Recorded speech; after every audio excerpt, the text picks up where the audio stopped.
Hey everybody, get on in here. I am cooking up a storm. I've got squash casseroles in the refrigerator. I just finished them up. And I pulled my hair back because it's driving me nuts. I almost put it in a hairnet. So come on in. Come on in. Let's talk about cooking. You want to talk about cooking? I'm going to give you some recipes. Now, they're really simple recipes, and I don't have any measurements on anything. But it really does. I cook without a GPS, y'all. I just cook. So the squash casserole I just got through making. I've been working on it for 2 days. Now, some people say, you're going to ruin the squash. Well, I have a system. So everybody get on in here. Have I got everything on? Can you hear me on Facebook? Because I've got my AirPod in because my other ones kept me chained to my computer. Other headset. So I put my AirPod in. Give me a thumbs up if you can hear me on Facebook. Or whatever, smiley face, whatever it's got. Anyway, come on in. We've got almost as many people on YouTube as we have on Facebook. So I didn't bring any tea in. I've been trying to drink my water, so I have plenty of water. I have to make sure a bug didn't get in it. It's nothing like taking a big drink and something wiggling in your mouth. It's happened to me. Yeah. Especially in the middle of the night. If I get a drink of water out of the bathroom, it's dark in there. And so I have learned to put my cup under the sink, swish it around, and pour it out, and then put some water in it. You got to look in your shoes too. Yeah, you have to look in your shoes too when you put them on. Because I put my shoes on and I felt something wiggling at my toes, and it was a big old fat wolf spider. I didn't kill it though. Anyway, everybody get in here. We're going to talk some cooking. Now, here's my menu for this weekend. We got Saturday, we got Sunday, we got tonight. I don't know what we're going to do for dinner tonight yet. I haven't decided. But we have, Robert went to the grocery store for us. We have brats that we can cook and have hot dogs. I think we might do that tonight for dinner. I have got... I want to do heart attack baked beans. I'm going to make a potato salad. And the squash casserole. And we got some corn on the cob. Now, this is the way I do my corn on the cob. And I've been doing it this way for 45 years or more. You take your corn off. You take your whole corn. And you pull off some heavy-duty aluminum foil pieces, about like this. And you get some butter. I like softened butter. We keep our butter in a butter bowl that has a lid on it, and it gets room temperature, which is great. So I take my rubber scrubber. I pull the ear of corn out of the shucks, and then I rub it with this. You can do it outside, and you just rub it with your rubber scrubber and take the silks off. And then you wash your corn. That puts a little water on it. And here's what I like to do. I take my corn and put it on the aluminum foil. Crossways. And you're going to roll, but you got to smear some butter on it. I like a couple of pats of butter. It doesn't matter if your butter's cold or warm. It doesn't matter. And then I put black pepper on it. Really fresh black pepper. And if I want a little bite to it, I'll sprinkle some cayenne in it. Just a little sprinkle of cayenne. And there you have it. And I roll it up. Well, I take the ends of the aluminum foil and fold them over and seal them real good. And then roll the corn up. And then seal the ends. So you're going to steam this corn. You can either cook it in your oven, you can cook it in your crock pot, or you can cook it on the grill. If you cook it on the grill, you need to not put it on straight on the fire. but put it up on a rack or off to the side. And then just every 10 minutes, turn it. Every 10 minutes, turn it. If you have it in the oven, you just need to flip it once. If you put it in your crock pot, it'll be fine. So this was a have-to case to get the hair off my face. So I cooked the corn about 45 minutes to an hour. I know that people say that's too much, but I like my corn chewy and maybe even charred a little bit, just a tiny bit. So I'm going to put that together this afternoon, get that in the refrigerator, ready to go in the oven or the crock pot or on the grill, whatever we decide to do, because we're cooking ribs. We're cooking ribs on Sunday. And so I'm going to put my ribs in the crock pot to pre-cook. And then I'm going to wrap them and put them, then I'm going to put them on the grill. I think. Sometimes Robert just says the grill's just too much trouble. Cook it inside. And we've turned the air conditioner on, so we can do that now. Potato salad. Potato salad. I'm going to boil my potatoes today. I got a little bag of red potatoes. Red potatoes make the best potato salad. I'm not going to peel them. I'm going to put them whole in the big pot that I was cooking my squash in. And I'll tell you how I cook my squash in a minute. But I'm going to put them in that big pot and bring them to a boil and boil them for an hour. And I'm going to pour the water off of them and let them cool and put them in a bag and put them in the refrigerator. So when I get ready to make the potato salad, all I got to do is either peel them if I want to. Sometimes I don't even peel the potatoes, but I wash my potatoes really well before I put them in the water. And if you've got new potatoes, oh my goodness, that'd be an amazing potato salad. But it's a great, easy potato salad. You take mayonnaise and some mustard and boil you some eggs to go in it. And cut up an onion if you want it, and mix the mayonnaise and mustard and a little paprika, and bam, stir it all together, and you got potatoes. I like to put a little pickle relish, sweet pickle relish in my potato salad too. So as a Southern cook, you just throw it together. You just throw it together. So that's potato salad. Now my baked beans. My baked beans are heart attack baked beans.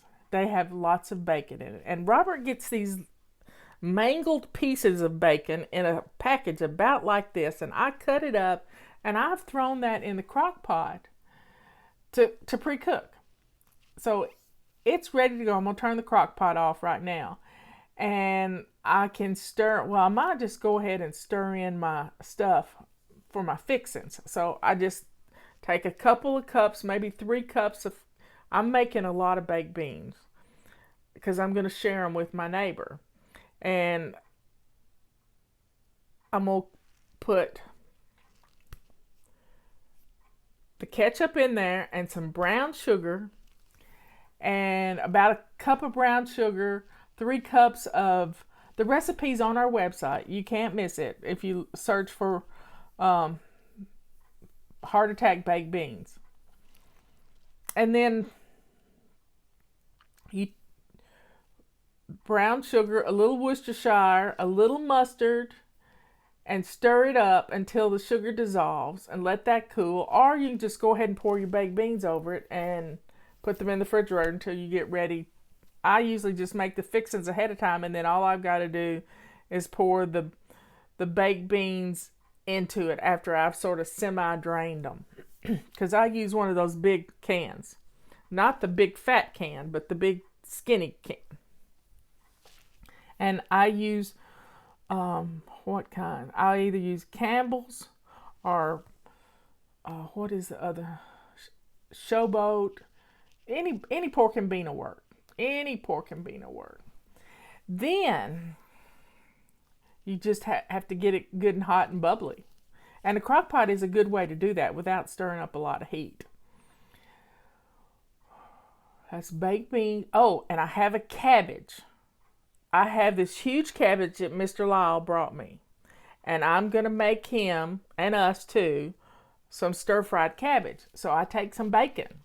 and Robert got me some more bacon to do up my stir-fried cabbage. And I cut my cabbage. You just take a half a cabbage and slice it into 1-inch pieces, and then turn it and slice it into more 1-inch pieces, and you got 1-inch pieces. And you put it in your skillet or your Dutch oven or your big pan and cook it with some bacon and maybe a little garlic in there. Cut up an onion if you want to, and you just cook it on low. I never cook on high, y'all. Never cook on high. I set my timer every 15 minutes to stir things, and I try to cook one thing at a time. Right now, I just finished my squash casserole. They're in the refrigerator. My bacon is still in the crock pot cooking on high to get it good and crispy. And then I'll put together my baked beans. So it's fun. Now, I've not done ribs in a long time. I used to do them in my pressure cooker. Y'all got an Instapot.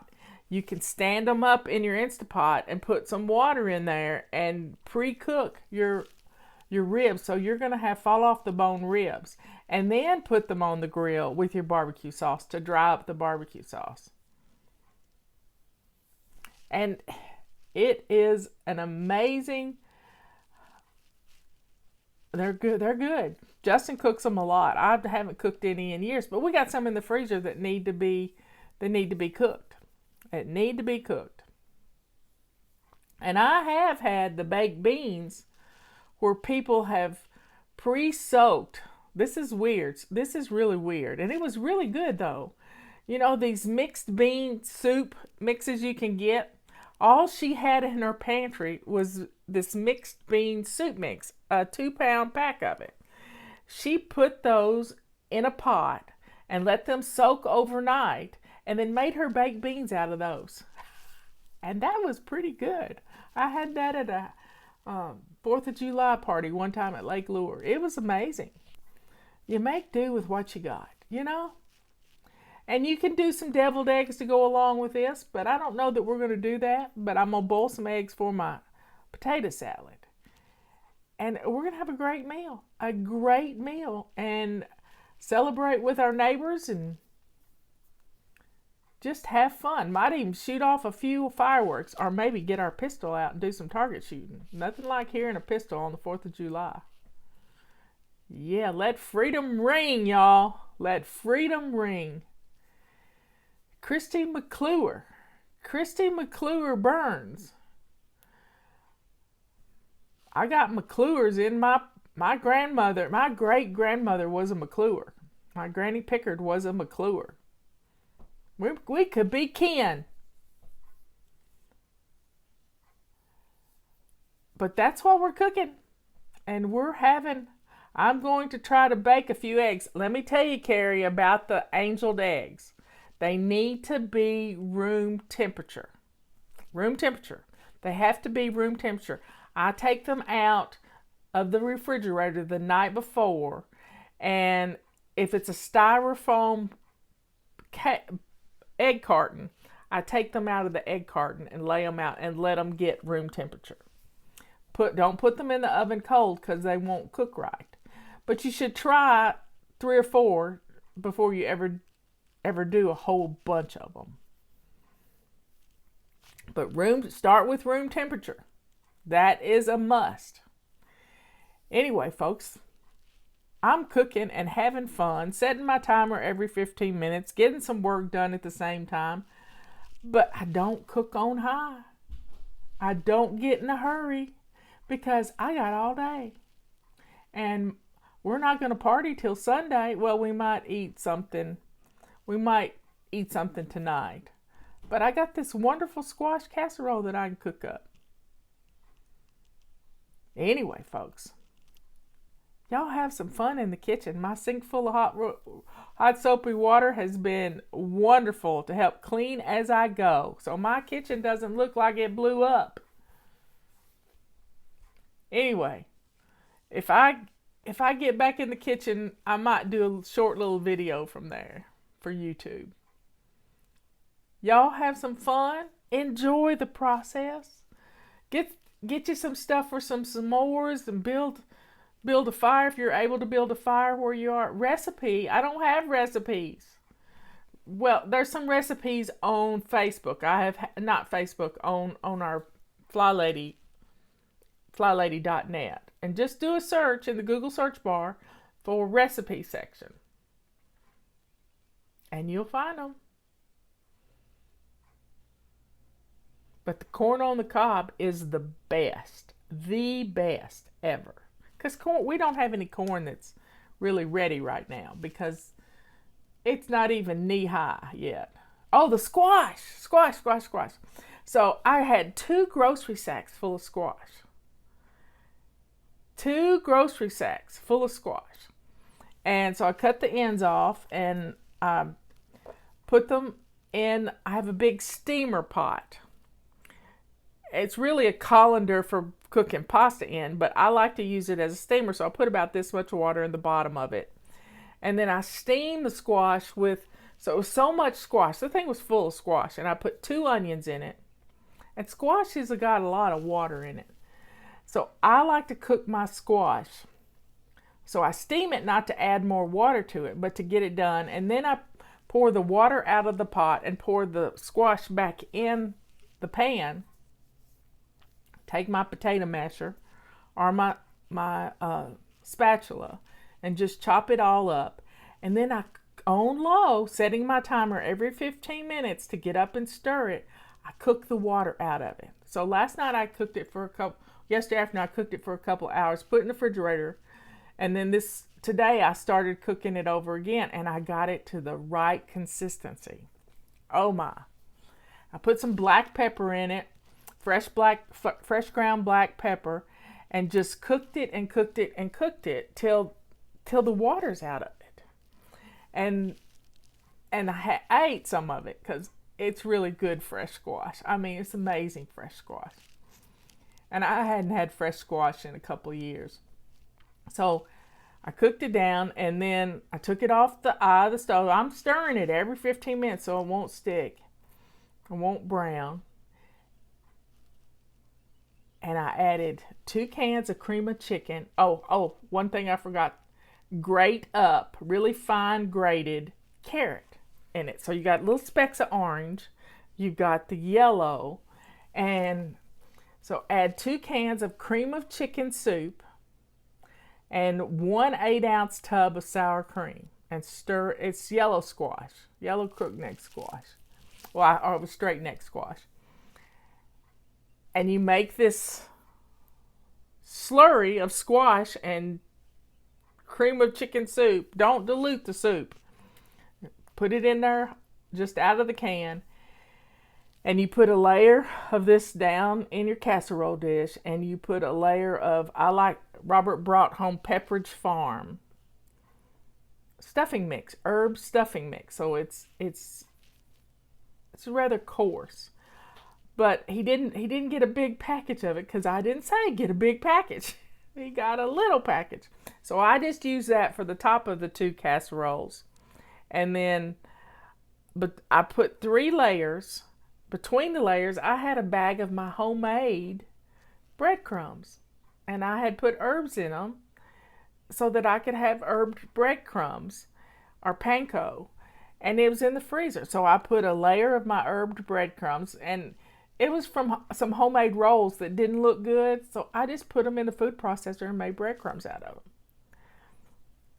And so I put a layer, and then another layer of squash, and another layer of breadcrumbs, and then the 3rd layer, I put the Pepperidge Farm stuff on top of it. Yeah, it's going to be good. It's one of my favorite dishes. One of my favorites. So, folks, I used to cook barbecue chicken too. A lot of barbecue chicken on the grill for the 4th of July. We would do halves of chickens. And you put the cut side, the bony side down off to the side of the grill, and you want to coat it in some olive oil and some seasonings and stuff, and just let it coast on the sides of the fire. Not on the fire, just off the edge of the fire. The cat wants in here, y'all. And you cook it for 45 minutes, and it'll get puffy. And then you can turn it over and cook it for another 45 minutes. And the juices will run clear, and you will have, and then you can flip it back over again and put some barbecue sauce on it. And Granddaddy LA used to make the best barbecue sauce. It was a mixture of Eastern North Carolina barbecue sauce and Western North Carolina barbecue sauce. But he was from West Tennessee. Reelfoot Lake. Anyway, y'all, I will see you later. I love you all. As Gemma would say, and then she'd stop and go again. Y'all have a great celebration. Get some cooking done today so you don't have to spend all day in the kitchen on Sunday. Love you. Be good, kind, and sweet. Good to yourself, kind to others, and let that joy that's inside of you just overflow your cup. Your cup runneth over when you've got Jesus in your heart. See you later.